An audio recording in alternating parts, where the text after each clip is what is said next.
Hello, everybody. Welcome to the Joe the Lawyer podcast. I'm your host, Joe Palmetto, a practicing criminal defense attorney in Pittsburgh, PA. So the last video I made was about why there aren't going to be any prosecutions in the Epstein case. If you find that interesting, go and check my other video. But I had somebody who commented, they said, Joe, I didn't really learn any useful information in there. I'm trying to become a lawyer. So I decided I would make a video that would help an aspiring or current criminal defense attorney. I'm going to tell you 3 things if you are an inmate that you need to follow. So if you're a criminal defense attorney, these are 3 points of advice you can give to any of your clients who happen to be in jail or in prison. So thank you, everybody, for tuning in. My name is Joe Palmetto, Joe the Lawyer, practicing criminal defense attorney, Pittsburgh, PA. If you like my content, please like, subscribe, comment, and share. I'm looking to grow the channel. Like, subscribe, comment, and share. Also, raise your cup, your glass with me. Have a sip with me. The same time sip. It tastes better when we sip together. Sipping some ginger ale. Almost everything else I drink has caffeine in it, but it's a little late for that. Okay, so what are my 3 points of advice for a lawyer to tell their client if their client is in jail? So these are my 3 points of advice. Number 1 is be quiet on the phone. Shut your mouth on the phone. Number 2, be careful what you say or show around other inmates. And number 3 is be cool. So I could summarize that as number 1, be careful on the phone. Number 2, be careful around other inmates. Number 3, be cool. Let's break those down one by one. What do I mean by be careful on the phone? Well, if you are in jail and you are making a call to the outside world, before you are connected on that call, there's going to be a little voice that tells you, it's going to say, this call is being recorded. It might say a little more than that. It may not. But you must take heed to that point of advice. It should say this: your call is being recorded, and anything you say can and will be used against you in a court of law. Because those calls are recorded by the jail, and then when a case gets close to trial, the prosecution, the district attorney's office, will generally have a paralegal. Sometimes a lawyer will do it, depending on the magnitude of the case. Paralegal, somebody will listen literally to every one of those calls. They have people that will listen to hours of jail calls in order to get information that they can use against you at your trial. They may also get information that they can use against other people who are accused of crimes or maybe accused of crimes in the future. Thank you for letting me know, Scott. So, if somebody's in jail, your client's in jail, tell them to shut up. This is what I tell them. I say, don't talk about your case. Don't talk about the substance of the case, the facts of the case, what happened, what didn't happen, what your theory is about the case. Shut up. That's for you and your lawyer to be discussed when your lawyer comes to visit you or does a secure video or phone call. It's not for you to talk to about your mom with your mom. It's not for you to talk to about with your friends, your boys on the outside, your girlfriend, okay? I don't know how many people I've seen that say things to their girlfriend, and then by the time the person gets out of jail, that's no longer the girlfriend. They're on to somebody else. So if your clients are in jail, tell them to shut up. They need to. That little blurb at the beginning that says your call is being recorded and may be used against you, it goes in one ear and out the other ear for most people. They need to hear it from their lawyer. And if you have to, put it in writing and send it to them in a letter so that you cover your own ass as an attorney. Because you don't want the client, when the call gets used against them later on, you don't want them to say to you, oh, you didn't tell me, Mr. Lawyer, attorney so-and-so, you didn't tell me. Put it in writing, tell them verbally, and if you put it in writing, you covered your own ass.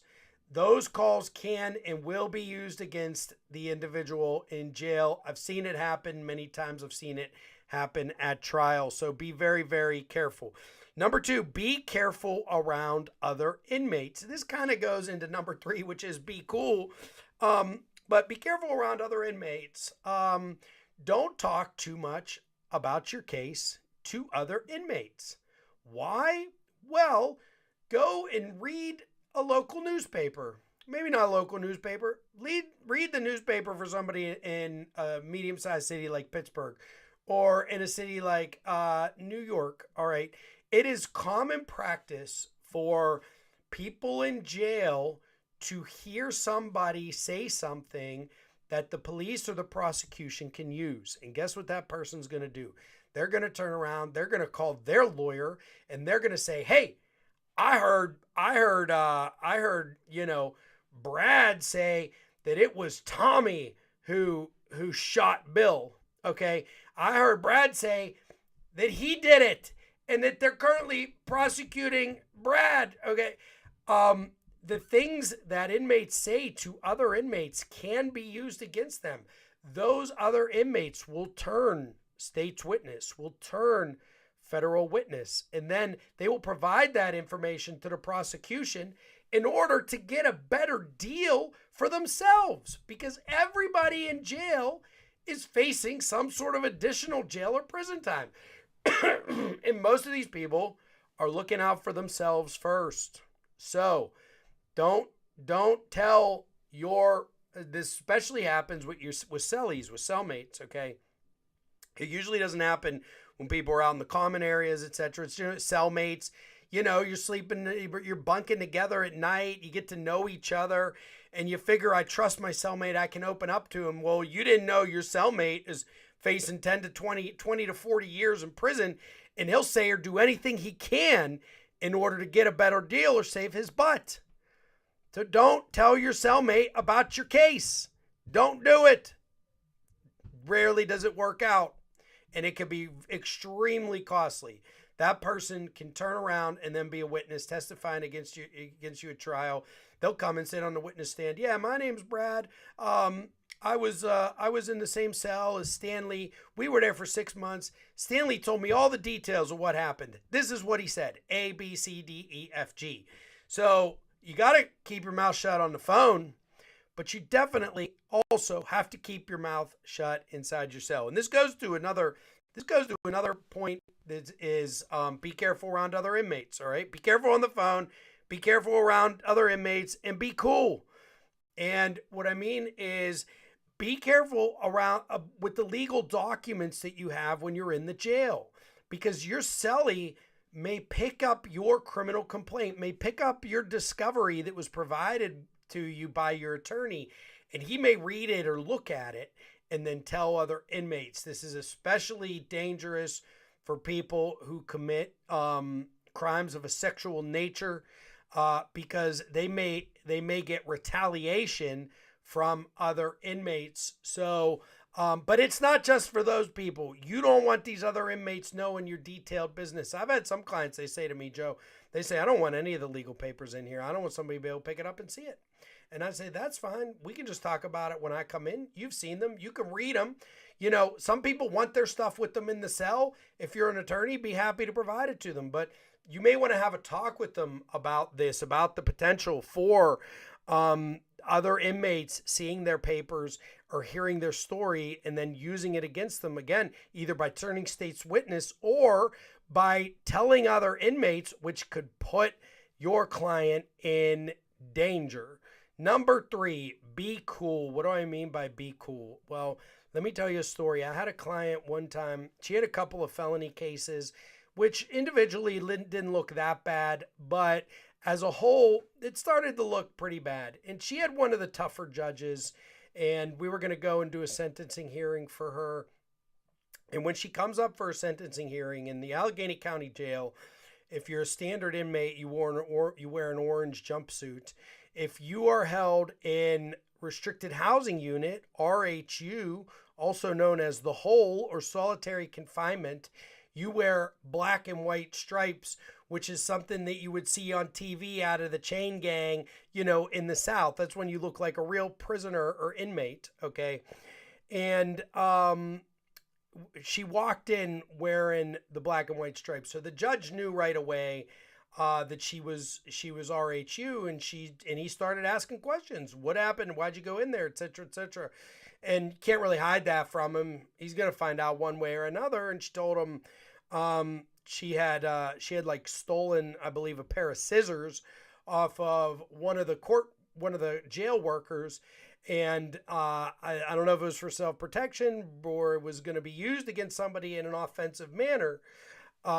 However, she went into restricted housing unit for it. And when the judge said that, he said to me, he goes, listen, Palmetto, he goes, we're not going to do this today. We're going to come back. We're going to come back.